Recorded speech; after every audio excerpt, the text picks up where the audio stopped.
Bonjour à tous et bienvenue dans cette nouvelle analyse. Aujourd'hui, on plonge tête la première dans le secret mystique du jubilé. Derrière les anciennes lois économiques de la Parasha Behar Beokutei se cache en fait l'un des plus grands secrets spirituels de la Torah. C'est parti pour un voyage linguistique et mystique absolument fascinant. Alors, le fameux jubilé, ce qu'on appelle le yovel en hébreu. Généralement, on voit ça comme une simple remise à zéro financière ou sociale, n'est-ce pas? Tous les 50 ans, on efface l'ardoise. Mais est-ce que c'est vraiment juste ça? L'hypothèse qu'on va décortiquer aujourd'hui, c'est que ce yovel, ce n'est pas du tout qu'une affaire de dette matérielle. C'est en fait une métaphore vertigineuse sur l'âme humaine elle-même et sa connexion avec le divin. Pour bien comprendre, prenons le texte à la source, dans le Lévitique. Le chapitre 25 nous dit un truc super important. Il faut sanctifier la 50e année, et surtout, chacun doit retourner dans sa propriété et dans sa famille. Le mot absolument crucial ici, dans l'hébreu original, c'est tashuvu. Ça veut dire revenir. Et là, la Torah pose directement la racine d'un concept spirituel fondamental, la teshuva. Et attention, on a souvent tendance à traduire la teshuva par repentir, mais franchement, c'est un peu réducteur. Ontologiquement parlant, ça signifie littéralement le retour. Et on ne parle pas de retourner à une ancienne adresse postale, on parle du retour à l'origine même de l'âme. C'est un peu comme si, au fond, on avait tous quitté une sorte de terre intérieure sacrée et que tout le but de la vie, c'était de retrouver cet héritage. Le jubilé vient simplement casser cette illusion que notre petit monde matériel est notre maison définitive. D'ailleurs, la suite du texte biblique enfonce le clou d'une manière assez spectaculaire. Il est écrit « La terre ne sera pas vendue définitivement, car la terre est à moi ». Et le Créateur précise même « Vous n'êtes que des étrangers et des résidents auprès de moi ». Cette petite phrase, elle vient littéralement pulvériser l'illusion de possession générée par notre ego. On se croit tous propriétaires, alors qu'en réalité, on n'est que des gardiens temporaires d'un dépôt divin. Ce qui nous amène forcément à une question. Et c'est le genre de question qui fait vraiment réfléchir. Au final, qui possède vraiment qui? Est-ce que c'est l'homme qui possède la terre sous ses pieds, ou bien est-ce la terre qui possède l'homme? Et si on va encore plus loin dans la mystique, est-ce que l'âme appartient à l'individu, ou l'individu appartient-il à l'âme? Ça change absolument tout de le voir comme ça, n'est-ce pas? Du coup, on se retrouve face à un véritable choc des titans entre deux visions du monde. D'un côté, on a la mentalité de l'ego, très classique, celle qui veut toujours accumuler, ma terre, mon corps, mon statut, mon argent.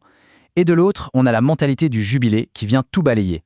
Le chauffard retentit et soudain, on lâche prise. Tout retourne à sa source.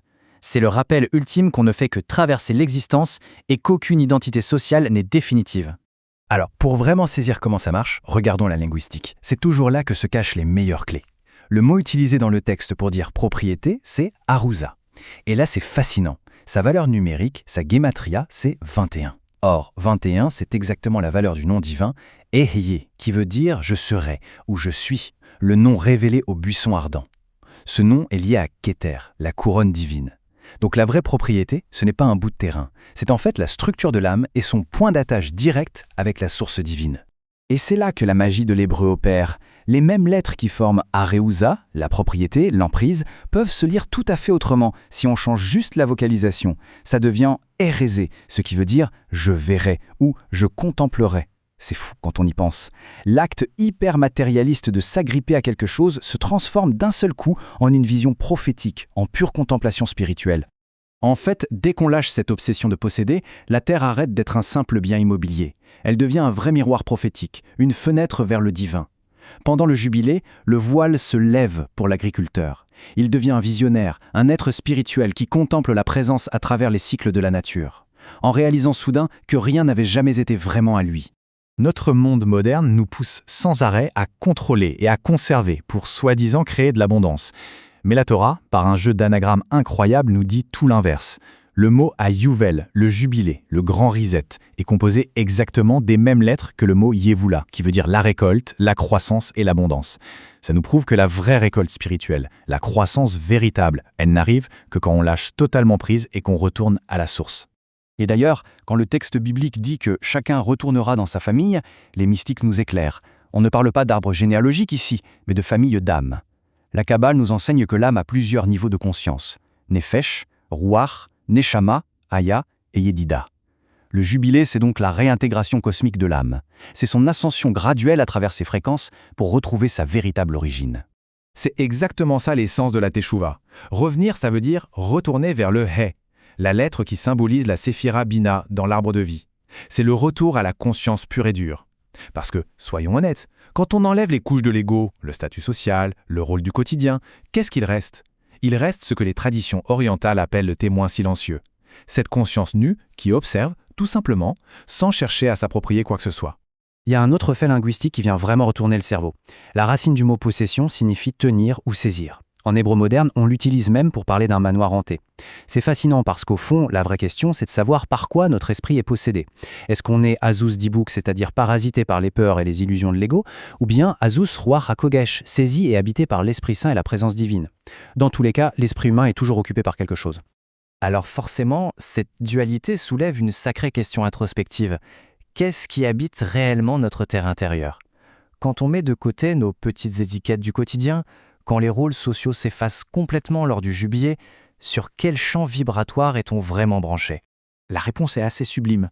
La véritable Aouza, la vraie propriété, ça n'a rien de matériel. C'est l'âme elle-même. Dans cette grande métaphore, tout comme la terre reçoit les graines du paysan, l'âme, elle, reçoit la conscience divine. Et tout comme la terre a besoin de repos pour se régénérer, l'âme doit revenir au silence pour s'ouvrir. Le Yovel, c'est ce moment magique où la conscience qu'on avait temporairement prêtée à l'ego rentre enfin chez son vrai propriétaire divin. Et le point d'orgue de toute cette mystique, on le trouve dans un dernier secret linguistique. Prenons le mot hébreu « ish », qui veut dire « l'homme ». Si on modifie un tout petit peu notre perspective, ce mot se lit symboliquement « ishi », ce qui veut dire « mon feu ». L'être humain porte en lui le mot « esh », le feu, traversé par la lettre Yod, l'étincelle divine. On n'est pas juste des êtres de matière, on est un feu conscient, une flamme vivante qui porte l'infini en son cœur. Du coup, le jubilé prend tout son sens. C'est un instant de lucidité absolue. C'est le moment bouleversant où la petite flamme séparée arrête de croire qu'elle est isolée. La vague comprend qu'elle est l'océan. L'étincelle individualisée reconnaît enfin, par la teshuva, qu'elle n'a jamais été seule et qu'elle retourne tout naturellement au grand tout, à la grande flamme universelle. Exit le besoin de posséder, il ne reste qu'un immense champ de conscience. Pour clore cette analyse de la paracha, voici la grande réflexion qui nous reste. Nos âmes voyagent, elles s'identifient à la matière, elles oublient parfois d'où elles viennent, mais au final, elles finissent toujours par revenir. Alors, quand le chauffard symbolique du grand retour retentira, quelle illusion, quelle fausse possession matérielle ou mentale faudra-t-il définitivement abandonner pour qu'on puisse enfin rentrer à la maison? Il y a vraiment de quoi méditer là-dessus. À très vite pour un prochain décryptage.